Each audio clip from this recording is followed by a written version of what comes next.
You're born as a tiny egg, floating in the water, and instead of growing up into a big boy, you pull a Peter Pan and refuse to age. Just permanent goo goo gaga baby mode. Because you're an axolotl.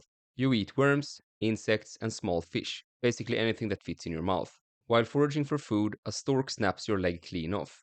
You glance at your stump, shrug it off, and keep hunting like nothing happened. No biggie. Give it 2 months and you'll have a brand new leg. While other amphibians evolve lungs, you're just chilling with your gills forever. In the wild, you're from the lakes and canals of Mexico. But let's be real. Most of you now live in aquariums, awkwardly staring at humans through glass. But hey, don't cry. Here's your pacifier. If you were born just a little further north, forget being Peter Pan, you'd be the Brock Lesnar of amphibians. The American bullfrog. You're born as a tiny tadpole, but you don't stay small for long and ready to eat anything that moves. Bugs? Of course. Fish? Yeah. Birds? Sure. Other frogs? Why not? Other American bullfrogs? No, wait, what? You're a cannibal. You also have a defense mechanism in the form of toxins secreted through your skin, keeping predators at bay, unless the predator is a bigger bullfrog. The toxins don't work on your own kind. Speaking of toxins, if you were born as the most poisonous amphibian in the world, the poison dart frog, you'd pack more toxins than a bottle of Prime. You start as a tiny jelly-like egg in the rainforest, then hatch into a squiggly tiny tadpole. Here's the thing, you're not born poisonous. In fact, you're as harmless as any other frog at first. Your infamous toxins, totally borrowed.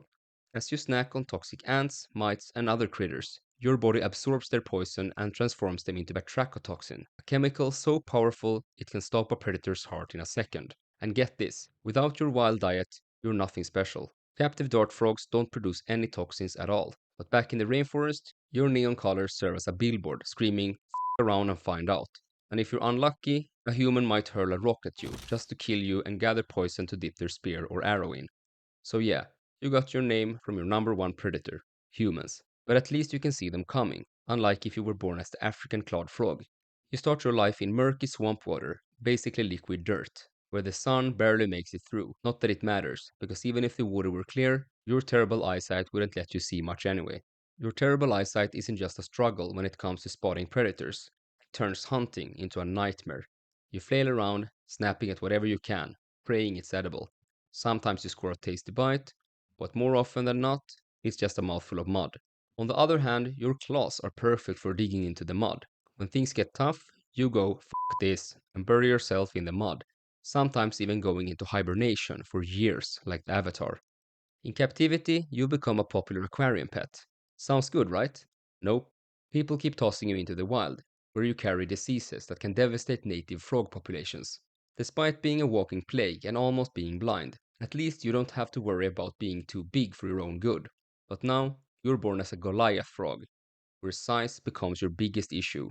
You first start off as a regular sized tadpole, nothing fancy, but then puberty hits, and you grow into a frog so big you could be a boss in Shadow of the Colossus.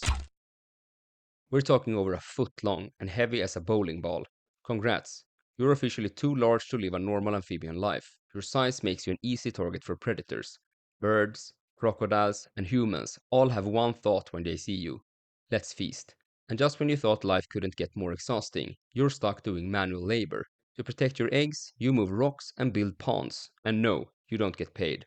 For all your giant size, you can't even croak. You're a silent behemoth, hopping around like a massive mime. Now you're born as a female Pipa Pipa instead. And right from the start, you've got one goal: stay out of sight. You're flat, camouflaged, and spend most of your life chilling at the bottom of muddy rivers, just vibing like a literal pancake with legs. You start to feel a little lonely and decide to find a match, like you're swiping on Tinder, Bumble, Hinge, or whatever dating app frogs use nowadays. After that, eggs start developing inside of you. Once the eggs hatch, most frog tadpoles would swim away, but not yours. They stay inside you, floating around completely unbothered. As they grow into tiny Pipa Pipas, they make themselves at home, on your back. Yeah, they just hang out there, waiting for the day they finally pop out. Being born as something with the name Pipa Pipa is cool and all, but wouldn't you rather be born as something with an even cooler name?